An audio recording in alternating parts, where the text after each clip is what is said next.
অন্তর্বর্তী সরকার উপদেষ্টা আসিফ মাহমুদ সজীব ভুঁইয়া, বৈষম্যবিরোধী ছাত্র আন্দোলনের আহ্বায়ক হাসনাত আবদুল্লাহ, জাতীয় নাগরিক কমিটির মুখ্য সংগঠক সার্জিস আলম, চট্টগ্রামের সমন্বয়ক খান তালাত মাহমুদ রাফি এবং অনলাইন অ্যাক্টিভিস্ট সাইদ আবদুল্লাহ সহ অনেকের ফেসবুক অ্যাকাউন্ট খুঁজে পাওয়া যাচ্ছে না। এ বিষয়ে বৈষম্যবিরোধী ছাত্র আন্দোলনের একাধিক নেতা গণমাধ্যমকে জানিয়েছেন, খান তালাত মাহমুদ রাফি সহ 2 জন আন্দোলনকারী ফেসবুক অ্যাকাউন্ট হ্যাকড হওয়ার পর নিরাপত্তাজনিত কারণে অন্যরা তাদের ফেসবুক অ্যাকাউন্টটি ডিঅ্যাক্টিভ করে রেখেছেন। ফেসবুক অ্যাকাউন্ট হ্যাকড হলে করণীয় কী, কিভাবে আপনার ফেসবুক অ্যাকাউন্টটি সুরক্ষিত রাখবেন, সে বিষয়গুলো জানবো আজকের স্টার এক্সপ্লেইনসে। আপনার ফেসবুক অ্যাকাউন্টটি হ্যাক হয়েছে জানতে পারার পর আপনাকে facebook.com/hacked এই লিঙ্কটি ভিজিট করতে হবে এবং প্রয়োজনীয় তথ্য দিয়ে ফেসবুককে আপনার হ্যাকিংয়ের বিষয়টি জানাতে হবে।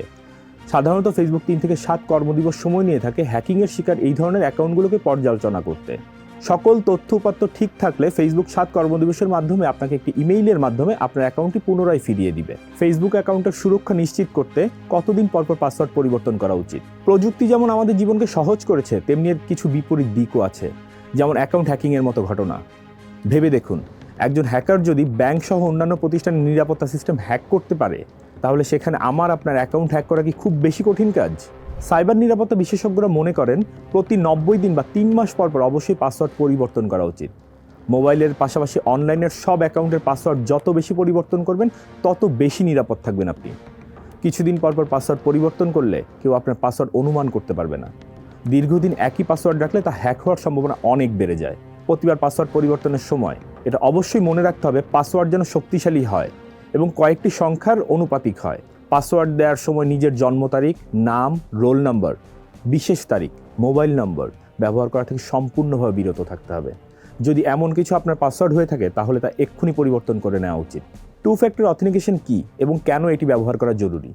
ফেসবুক, ইমেইল, ব্যাংক অ্যাকাউন্ট থেকে শুরু করে অনলাইনের সকল ধরনের অ্যাকাউন্ট ব্যবহার এখন আমাদের নিত্যদিনের কাজের একটি অংশ হয়ে গেছে। আমরা অনলাইনের উপর অনেকটাই নির্ভরশীল হয়ে পড়েছি। ব্যবহার বৃদ্ধির সঙ্গে অনলাইন নিরাপত্তা হয়ে উঠেছে বেশ গুরুত্বপূর্ণ বিষয়। সামাজিক যোগাযোগ মাধ্যম বা অনলাইন অ্যাকাউন্টগুলোকে নিরাপদ রাখতে শুধুমাত্র পাসওয়ার্ডের উপর নির্ভরশীলতা এখন পুরোপুরি নিরাপত্তা নিশ্চিত করতে পারে না। থেকে যায় হ্যাক হয়ে যাওয়ার ঝুঁকি। অনলাইনের এসব অ্যাকাউন্ট নিরাপদ রাখার জন্য 2 ফ্যাক্টর অথেন্টিকেশন বা সংক্ষেপে 2FA সিস্টেম ব্যবহার করা জরুরি। আপনার অনলাইন অ্যাকাউন্টে 2FA চালু থাকলে শুধুমাত্র পাসওয়ার্ড দিয়ে সেখানে লগ ইন করা সম্ভব হবে না। এর সঙ্গে প্রয়োজন একটি 2FA কোডের, অর্থাৎ কেউ যদি কোনোভাবে আপনার অ্যাকাউন্টের ইউজার আইডি বা পাসওয়ার্ড জেনে যায়, তারপরও আপনার ওই অ্যাকাউন্ট লগ ইন করতে পারবে না। লগ ইন করার চেষ্টা করলে আপনার মোবাইল ফোন অথবা ইমেইলে আসা 2FA কোডটিও তাকে জানতে হবে। ফলে আপনার অ্যাকাউন্ট থাকবে আরও সুরক্ষিত। চলুন বিস্তারিত জেনে নেই 2FA সম্পর্কে। স্বাভাবিক নিয়মে ফেসবুক, ইমেইল বা অনলাইনে কোনো অ্যাকাউন্টে লগ ইন করতে শুধুমাত্র ইউজার নেম এবং পাসওয়ার্ড প্রয়োজন হয়। কিন্তু পাসওয়ার্ড দিয়ে লগ ইন করার পর যদি দ্বিতীয় স্তরের নিরাপত্তা যাচাই করতে বলা হয়, তাকেই বলা হয় 2FA। অনলাইনে নিরাপত্তা বাড়াতে 2FA বা মাল্টিফ্যাক্টর অথেন্টিকেশন MFA ব্যবহার করা হচ্ছে। এখন বেশিরভাগ অনলাইন প্ল্যাটফর্মই এই বাড়তি নিরাপত্তা নিশ্চিত করার সুযোগ রয়েছে। 2FA কিভাবে কাজ করে?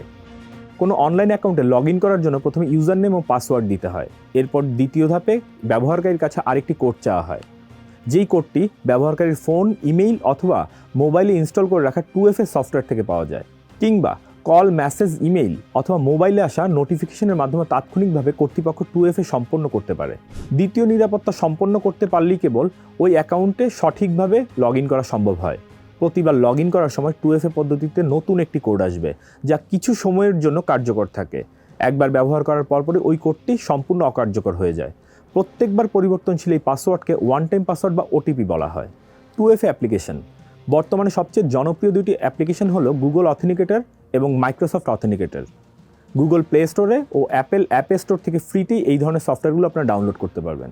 এছাড়া সিকিউরিটি কির মাধ্যমেও 2FA সিস্টেম ব্যবহার করা যায়। 2FA ব্যবহার করার জন্য অবশ্যই আপনাকে অনলাইন অ্যাকাউন্টগুলোর সেটিংস থেকে 2FA সিস্টেমটি চালু করে নিতে হবে। এই অ্যাপ্লিকেশনগুলো ব্যবহার করতে হলে আপনার অ্যাকাউন্টগুলোতে আপনার মোবাইল নম্বর এবং ইমেইল অ্যাড্রেসটি যুক্ত করতে হবে।